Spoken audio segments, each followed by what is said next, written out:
In John 17 verse 5 we read, "And now, O Father, glorify thou me with thine own self, with the glory which I had with thee before the world was." So this is a difficult verse. How could Christ have had glory with God before the world was?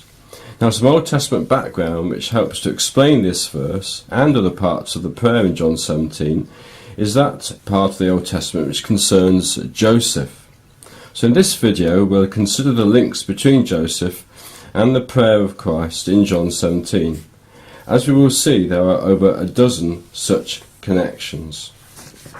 So let's have a look at the first set of links.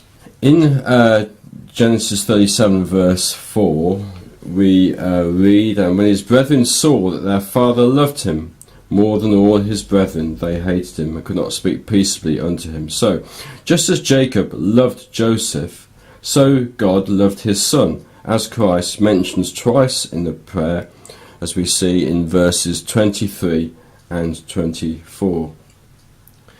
In Genesis 44 and verses 33 and 34 we read that Judah said to Joseph, "Now therefore I pray thee, let thy servant abide instead of the lad a bondman to my lord, and let the lad go up with his brethren.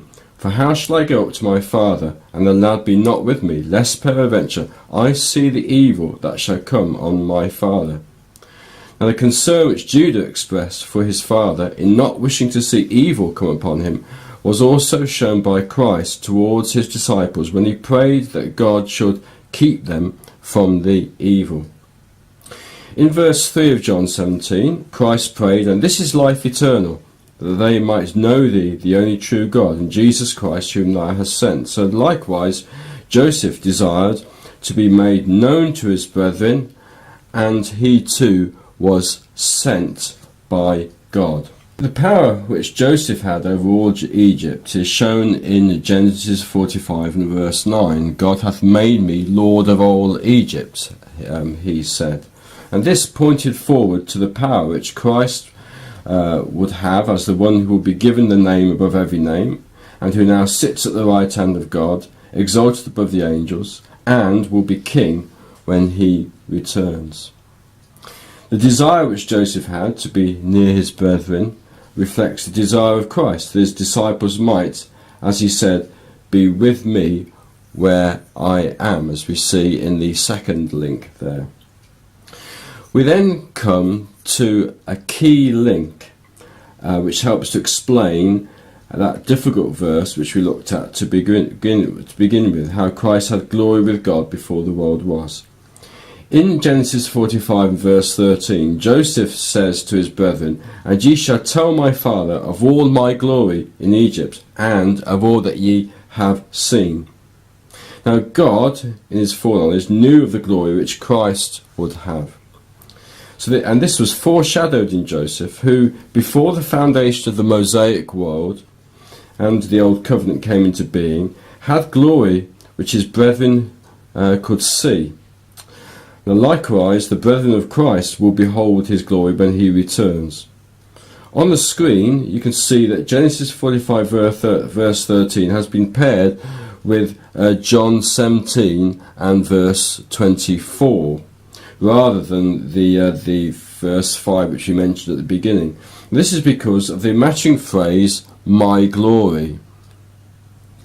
However, obviously the exposition which arises out of this quotation from Genesis helps to explain the earlier verse in John, as we have seen. In Genesis 45 verse 26, we see Jacob's refusal to believe that Joseph was alive, although of course he soon would believe. In his prayer, Christ spoke of those who would believe on him.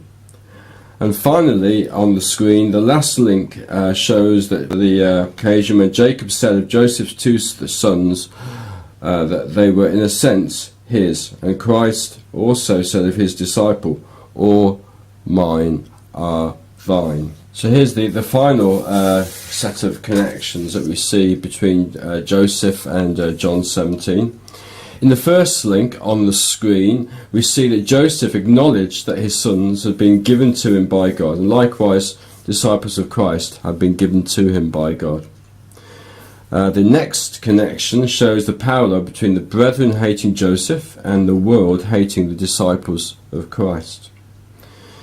In Genesis 50 verse 20 we see that Joseph saved many people, and likewise Christ will give eternal life to as many as God gives him. Finally, in Psalm 105 verse 19, this shows that Joseph had to wait for the time when he would be released, and Christ also had to wait for a particular hour, but in this case, in John 17, the hour refers to the time when he would be delivered to be crucified. So we see that Joseph provides an important, although of course not the only, background to the prayer of Christ in John 17. The glory that Joseph had in Egypt foreshadowed the glory that Christ will have when he returns to the earth.